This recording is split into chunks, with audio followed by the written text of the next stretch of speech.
Now, this is a great memory. I actually owned the VHS for Mask of the Phantasm. I never got to see it in theaters, which is such a regret, but I it just wasn't something that registered for me at the time. I don't even remember seeing promos for this movie coming out in theaters when I was younger. But I got the VHS. I even have this weird booklet that basically tells the entire story of Mask of the Phantasm, just with a few changes here and there. Like, this film permeated my childhood. I watched that VHS so many times, and I regret the fact that I do not have that VHS still. But this movie, there was always something more fascinating to it each time I watched it.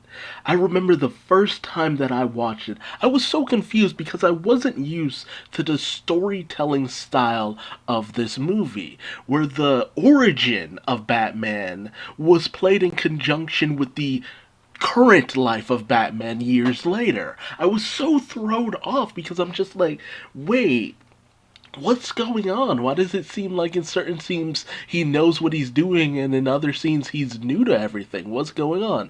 And as I got older and would rewatch, I'd start realizing, oh, that's storytelling. That is how you tell a story. That's fascinating. I was so blown away, my young mind, just because it did things that I had never been used to before in any form of animation. And man, the Phantasm was the one that I remember the most. I used to draw pictures of the Phantasm when I was younger because it was so cool. This mysterious figure approaching all these mob bosses saying, "Your angel of death awaits," and would just disappear and reappear in random places. Was it truly a ghost? Ultimately, we found out no. We found out who the true Phantasm really was, but that just raises a lot of questions about what the Phantasm could do earlier on in the movie. It made no sense when you thought about it, but it was still just so cool.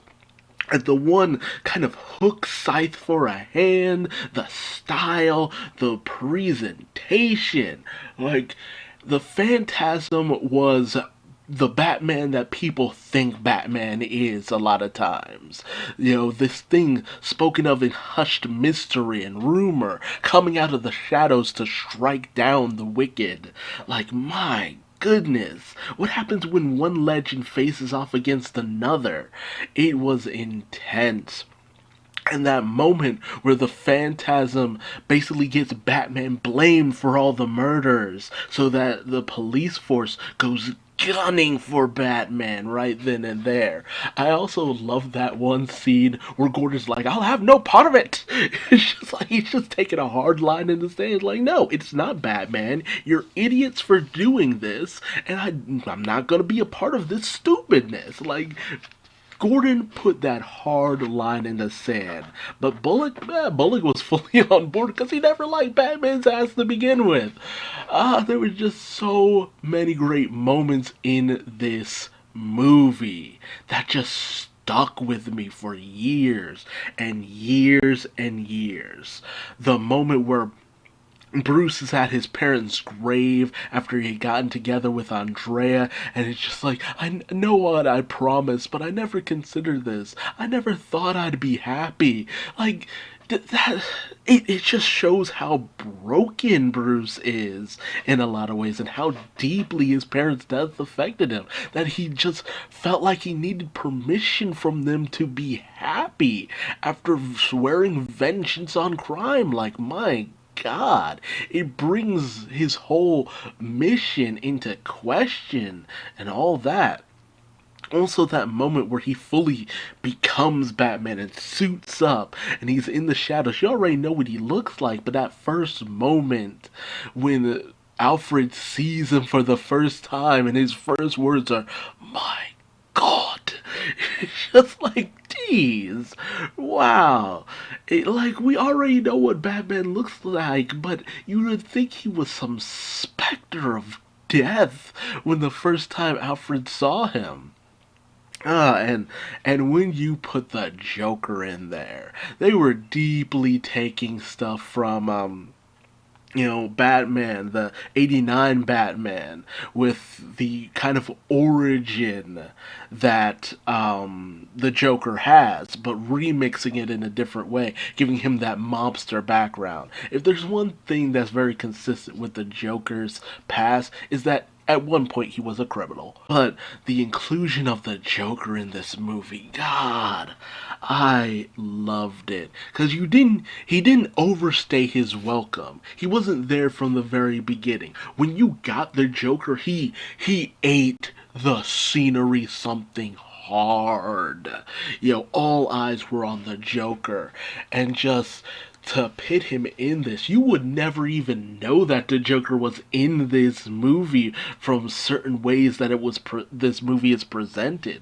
But once he is in it, he steals the show. And that final confrontation between Batman, the Phantasm, and the Joker, just wondrous. Like, some of the stuff in there, very reminiscent of that final scene in The Killing Joke, where the Joker and Batman are just going at it in that funhouse. Like, there's just something about a massive conclusion where the Joker and Batman are literally just beating each other's faces in. It's just so much fun. It's so wonderful because it's just like, no, they're just beating each other senseless. And just all the things that Bruce had to go through. Oh man, I love the one moment where the Phantasm had rigged up this old mob boss. The Joker had rigged up this old mob boss for the Phantasm to come after, and then the Phantasm gets to the guy's chair, turns him around. He has a bomb strapped to what is essentially a corpse. It has to be a corpse, and the Joker is looking at the Phantasm through a camera. It's just like, oh, looks like the joke's on me. You're not Batman at all. It just goes on this tirade as the bomb gets ready to detonate, goes off, and he's still on the other line laughing. Hello, operator, I think my call's been disconnected. Just laughing his ass off at his own joke. It is so fantastic. I just love this movie. It was perfection. And it's just such a shame that it never got the love it needed or should have received in a theater, but it gets the love it deserves now. People know what a masterwork this movie was. And it is a shining standard for just perfect Batman movies. Yeah, it has its faults and downsides, but they're so overshadowed by the presentation, the animation, the musical score, the voice acting, the character work. It just, my God, it never stops being amazing. And the fact that the Joker has this ambiguous end towards the end of the movie, it's just par for the course because the Joker always, in the Batman the Animated Series, has ambiguous endings to him. So, I've said all I can really say at this point. There's only so many ways I can speak towards the perfection of this movie without just really getting into the real nitty gritty of it. But please tell me your thoughts on this movie. Gush about it in the comments section below. Or hell, if you actually didn't like this movie, let me know too. I'm fascinated to hear what problems anyone would possibly have with a movie this grand. But until next time, if you liked this video, leave me a like. If you didn't, feel free to leave me a dislike, comment, subscribe, bell, all that good stuff. Or don't, I ain't your daddy. And until next time, I've been Duuz-Diz-Din, and I will see you later. Bye-bye.